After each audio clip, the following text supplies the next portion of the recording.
For those who understand politics, you will know that PDP is now plunged into a large-scale mess. In Enugu today, the governor said NEC meeting will hold. Because the NEC meeting slated for the 30th of June, after they met with INEC and the realization of the fact that you cannot go into NEC without agreeing on who will be the national secretary, who will sign all of the communications between the regulator, which is INEC, the registrar of political parties, and your political party. Now, there's some governors in Enugu saying the NEC meeting will go on as planned. The Damagum and those who met after INEC meeting with officials of INEC are saying that that will just be an expanded caucus, and a date for the NEC meeting will then be agreed upon. What a mess. We'll make a sense of it for you tonight to get what exactly is going on with the party. Why should we be concerned about the PDP? You should be concerned because opposition has a strong leg in our democracy. When it's malfunctioning, then there is going to be a problem. Impunity will take over. The aggrandizement and the grandstanding of a ruling party, as often seen in politics and democracies where opposition politics is not really very grounded, will start playing out. God forbid. On one hand, we'll also be bringing my guests tonight. We'll be discussing for us the outcome of the Rivers State politics and governance issues.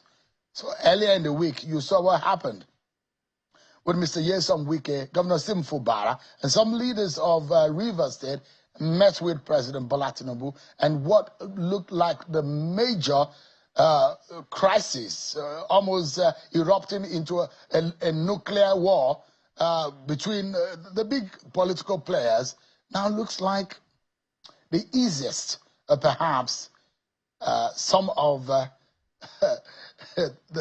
walk in the park kind of reconciliation. And they say they're working together. All of the sound bites that you need to know in this matter we'll bring into you.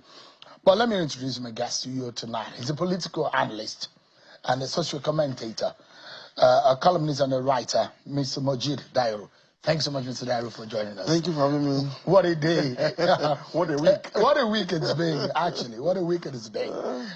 It gets one confused. Those of us who try to put narratives and put issues out to the public and try to analyze and put things in perspective, you get so confused because these things are, I wonder and I pity our viewers because a lot of the time, the things that we can only put out, if you look at the enormous information available to us and how we try to distill and just give them what is necessary. Now, let's begin from Enugu. I think that's the place we should begin. Are you surprised by the position of Governor Seyi Makinde? Some people say we are not surprised because Governor Seyi Makinde has made it known and clear. Governor Umba, are you surprised by his own position? Because he's not the one who speaks a lot. But they are speaking, and there are the likes of Adolfo Buabara was in that meeting in Enugu today. What do you make of it? Well, I wouldn't say I'm surprised because Ude Okoye demand that the Southeast Caucus are trying to, the South Caucus is trying to replace Samuel Anyanwu with, comes from Enugu State and is being supported by the governor of Enugu. And they also enjoy the support of Adolfo Buabara, who is the chairman of the BOT. But you see, what is happening in the PDP is just a symptom of an ailment, very deep-seated ailment within the party. Like I've said somewhere else, the PDP is like a sick man, a very sick man that is suffering from multiple organ failure. So by the time you try to manage one part of the body, another part is falling off. So you discover that this is simply symptoms of an advanced case of multiple organ failure that might not be salvaged anytime soon. And for people like us that have predicted that the PDP might actually die for committing a mortal sin of violating zoning, this looks like the end stage of multiple organ failure for the party. So the party is in disarray. It's about a year to primary elections. Nobody is sure of who the secretary of the party is. And no right-thinking politician, no serious-minded politician will stake the ambition on such a party. Because what it has become now is that either way it goes, if Anyanwu remains, there are people that will contest his position in courts, beginning on the High Court up onto the Supreme Court again. If he's forced out, if those are trying to force him out, succeed in forcing him out, the same thing will happen. So at the end of the day, the PDP is in a very deep crisis arising from multiple organ failure. And what makes it worse is this. Ordinarily, when the BOT, the NEC, the NWs of a party are malfunctioning, and the party becomes a case of emergency in the ICU, you would expect that the caregivers in this instance will be governors of the party, who are the real powers behind the throne, who are those who are the real leaders of the party, those who fund the party, those who sponsor activities of the party, would have been able to come together, close ranks, and find a way out of such problems. We've seen it before, where governors come together to salvage a party that is in crisis. But in the case of the PDP, the caregivers in the ICU for a sick patient appears to be either clueless, incompetent, or rookie caregiver. So the PDP is in a crisis that is almost not redeemable. And that is not good for our democracy. So the PDP, like you have described it, is an intensive care unit of a hospital. And I mean, it's worse that you're saying that it's not suffering from one organ failure, but multiple organ failure. So imagine heart failure, liver failure, respiratory collapse, all. That's what the PDP is suffering from. Gasping for breath is in ICU. And does it look like there is a hope for it to come alive? No, because those are supposed to give it care and nurture it back to life, which is the governance forum of the party, the most powerful unofficial organ of the party, because they are the ones that fund the party, they are the ones that sponsor activities of the party. We've seen in the past the unity among governors of political parties. We've seen it in the past. In the PDP, we saw the unity among the governors between 2015 they left power, and up to 2023. We've seen the unity of the governors of the APC, for instance. They just came back from their meeting in Benin, their 3-day meeting, the Progressive Governors Forum. At least they have a way of managing their differences within, without anybody seeing such level of cracks. Maybe because they're in power. Now, even when the PDP was not in power between 2015 and 2023, we also saw the PDP Governors Forum coming together to nurture the party back to reckoning by 2019, just 4 years after they lost power. But what we have now is a factionalization of the party, the PDP Governors Forum. In their rank and file is split down the middle. Perhaps one of the very few times that you will see the PDP Governors Forum being divided. Usually they are always very cohesive, and so they provide leadership. Either they are fighting the BOT or they are fighting some other interests of the party, but they are always as a unit. Exactly. But this time around, they are fighting themselves. So they're supposed to be the ones providing care, nurturing this party back to life.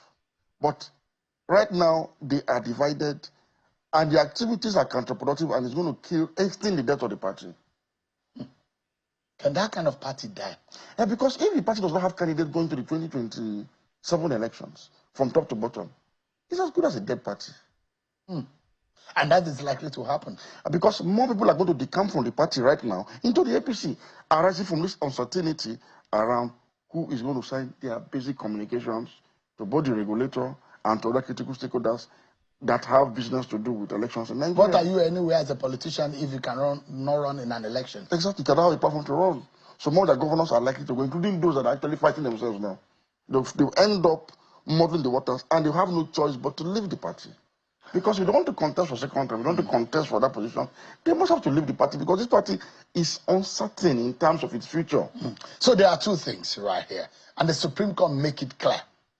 Whenever you have a problem, go back and uphold the party's position. Yes, the rules of the party. The rules of the party. Well, so there are those who will say, what Anyanwu did and the position of the party. The position of the party, when leaders of the party are saying, we want to replace Anyanwu, and by replacing Anyanwu, Ude is going to be our man. The Southeast caucus, go and produce someone. They produce today. But the fact remains that legally speaking, it does look like Anyanwu is favored by the legality of the matter. Because if you break it down, according to their own constitution, an elected official of the party is not bound to resign for contesting for another elected position. They've always done it anyways. They've always done nothing else. So you wonder why is this different? Yes, well, they've always done it. And so in this instance, the gentleman went to contest, and then he lost, and he came back to resume in his position. I would have thought that from one elected position to the other should be, seamless. Anyway, but again, it is subject to interpretation. So at a certain level of judicial intervention, he was said to have filed against the law. But the Supreme Court, it gave a ruling that appeared to have validated this position, granted his relief, because he was the one who appealed to the Supreme Court.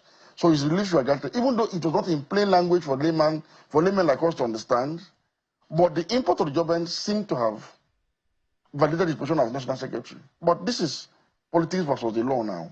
He comes from his zone, the Southeast zone, and the rest of the Southeast zone, knowing the influence of governors, are saying, okay, we want to replace him. So it's a political issue that is going to linger for a long time. So it is now the law versus politics. And ordinarily, there should be a convergence between law and politics for things to go smoothly. Otherwise, it will constitute self-injury to the PDP if stakeholders like this are still battling over the position of the National Secretary when elections are at hand, and when Nigerians are looking forward to have a viable opposition that can bring up alternatives to what the current administration of Bola to the board of the APC is actually offering to Nigerians. So you see that the PDP has been a failure in the opposition much more than it was when it wasn't in power. What do you make of the position of Governor Makinde? You heard him. You heard what Governor Mba also said today. What do you make of it? Is it a way forward? They say next meeting will hold on 30th. And they say Udo Okeye remains as far as they're concerned. Now the question is this. Let us also look at the recent history of the relationship between the PDP and INEC, for instance. I'm aware that after the Supreme Court judgment, some other person signed the nomination of Anambra gubernatorial candidate to INEC. It was rejected until Samdadi, Senator Anyang, was prevailed upon to actually endorse the nominee from Anambra before the deadline. Meaning that INEC itself appears to have aligned with the secretaryship of Senator Anyang. The thing is, the PDP must find a middle ground. They must come together and resolve this problem. But they have a right. Those who don't want him to be, they also have their political right to oppose him. After all, the national chairman of the APC has just resigned. So sometimes you can put pressure on an official of the party to say, give way for peace to reign. So I don't know how that good to balance it on a scale of between the law and politics. Senator Anyang has his own supporters. You have seen some of the governors have just seen their sword to say, let us swallow the bitter pill and allow him to run out his course. After all, his tenure ends by sometime around the end of the year, so they can have a convention. But I think what is at stake here is this. For Makinde and no, I think it's the Makinde versus Wike issue now, if you ask me. Not necessarily Mba. And I don't understand what is really the problem. Because these are former allies. They are members of the G5 who opposed Atiku's candidacy and worked for the current president to become president. So for me, they were friends and they appear to be foes now. And what are the issues? Probably somebody feels, maybe Makinde feels that with Senator Anyang as secretary, his influence will linger beyond the expiry date of his tenure, because while he's on that seat, he's going to participate in the processes that will usher in the next NWC and the larger neck. So probably through him, Wike may have influence in holding on to the party. And since Wike has pledged support ahead of every other person for the re-election of the opposing APC, and I'm talking about the incumbent president, maybe they want to recover their party and reposition it to be viral and strong enough to be able to compete in 2027. That could be a valid argument. But I think the way to go about it is to go into that arena and do that which you think Wike will do to influence the outcome of the convention with Senator Anyang on that seat. And also do the same thing and see whether you can actually upstage him in the party. Because it's about who gets what, when, and how. You're all politicians. So you can join forces together and make sure you give him a tough run for his own money within the PDP. So essentially, outdo him in the leadership recruitment process for the next set of NWC and NEC members for the party. It's as simple as that, because what is happening now is that the struggle over secretaryship of the party is going to suffocate the party to death and hasten his death eventually. I have thought the party will eventually die post-2027, but the way they're going about it now, it might be faster than... Because they may not have candidates, as simple as that. Let me take you to Rivers matter, with also what happened earlier in the week, where President Bola Tinubu met with the Minister of FCT and the suspended governor of Rivers State, Sim Fubara, alongside some of the leaders of the party, with the presence of the members of they are also suspended members of the House of Assembly of Rivers State. But after that meeting, this is the position of Governor Wike. They have agreed to work together. Finally returned to the state. Agreed to work together with the governor, and the governor also agreed to work together with all of us who are members of the same political family. Yes, just like humans, you have a disagreement, and then you also have a time to also settle your disagreement, and that has been finally concluded today, and we have come to report to Mr. President that is what we have agreed. So for me, everything is over, and enjoy everybody who believe to work with us to also work together with everybody. That there's no more acrimony, there's nothing to say we are disagreeing. We have all agreed on everything. So thank God. For me, it's a day we have to thank Almighty God. For me, it's very important that this day has come to be. What we need for the progress of Rivers State is peace. And by the special grace of God this night, with the help of Mr. President and the agreement of the leaders of the state, including our leader, peace has returned in Rivers State. We'll do everything within our power to make sure that we sustain it this time around. All right, the key word is this time around. Because this is not the first time who we're seeing this happen. But interesting that very quickly we saw them closing ranks, and they both attended an event in Port Harcourt, yes. In Rivers State. Look at it.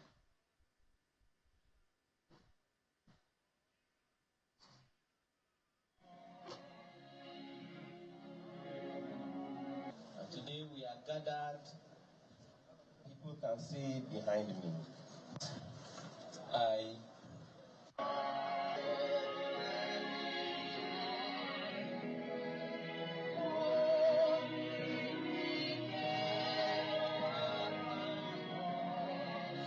In fact, what amused me the most was the fact that not only that we saw, at some point we saw them actually going into the vehicle and got into the same vehicle and rode off from that event in the same vehicle. It was so fast that we were able to close rank. I don't know what President Bola Tinubu told them. I don't know how, because these as reconciling both men, or all the parties involved, seem to have gotten out of hand, and none of the leaders of the party, of the state, are able to reconcile them. But whatever has happened that led to this, do you think the state of emergency helped in a way? Well, that was the game changer. So the state of emergency that was declared got Fubara to surrender and handed over victory. He considered victory. In favor of Wike? To Wike. It's as simple as that. So Wike has triumphed. I mean, it's a rare feat in Nigeria for godfathers to triumph over their godsons that they've installed as governor. I think the only other person who has recorded this feat would be President Tinubu himself, when he also triumphed over Ambode and some other rare cases like that. But this is a classic case of it's like a hat trick in football. Those who have watched football. Yeah. So Wike has emerged victorious. He came out, on top, and Fubara has found his level. So that game changer was indeed the declaration of state of emergency. So if you want to wonder, so he took a state of emergency to get Fubara. Although a lot of people don't agree with the state of emergency. No, for us, it's unconstitutional, it's illegal. And that is the only thing I take off from all of this. I wish this would have been managed in a better way that will not be seemingly infringing on the constitution of Nigeria. Because I do not think, in my widest imagination, and I do not think, by any stretch of legal opinion too, that a state of emergency will entail the sacking of democratically elected structures of a state. But that is by the way. You see, I've always told everybody who cares to listen that in the struggle, in the fight between Fubara and Wike, there are no heroes and there are no victims. They both of them belong to the same political family. And when you have a fight within the political family, you must not take side between either of the two parties, because You are not there when they transacted this very business that has gone so and that they are quarreling over. I have people say that about the Rivers people and that they want to resist godfatherism. And I say, no, you're getting it wrong. You can't change the rules in the middle of a game. And I'm sorry to say this to Rivers people. You didn't vote for Fubara. He's not your governor.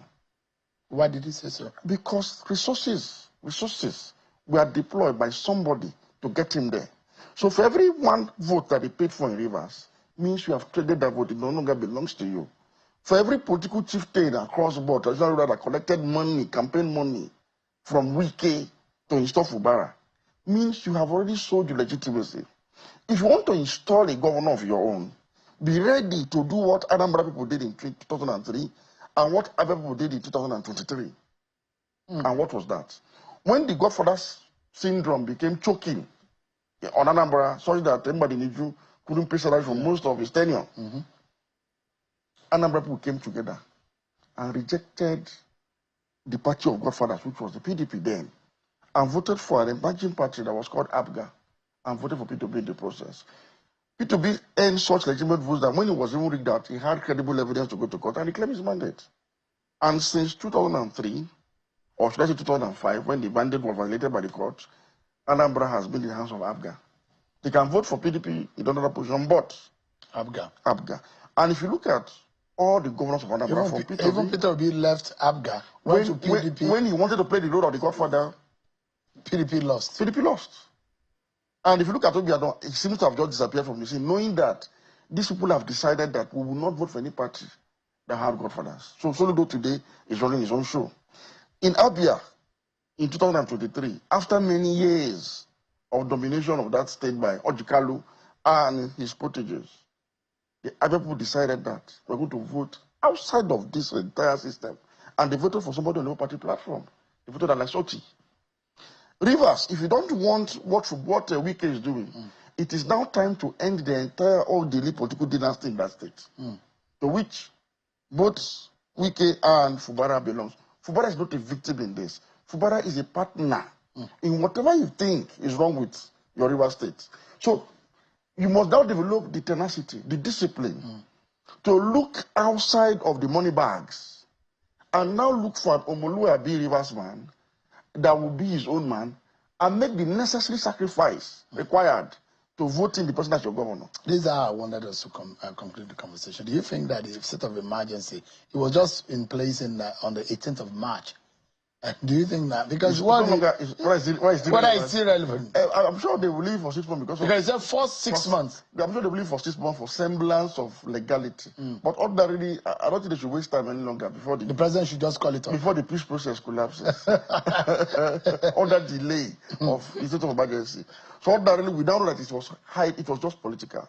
You see, the president is himself. But the president, and it has been said that if the president had not intervened in that, and there are arguments whether the legitimacy or not of the state of emergency, but if that did not happen, all the processes and all of the pathway for Sim Fubara to have been impeached, it would have happened in one. It would probably wouldn't be the easiest impeachment ever. Yeah, because Fubara also went into this fight like a blind. Would it have been better if he was impeached or he came back into office after 4 months? For me, it is neither here nor there. For me, impeachment would have been better for our politically speaking. Okay, politically speaking, this is better for you, but constitutionally speaking, as a citizen, it would be better if he was impeached in line with the constitution than this constitutional infraction of the crisis of emergency just to give him a soft landing.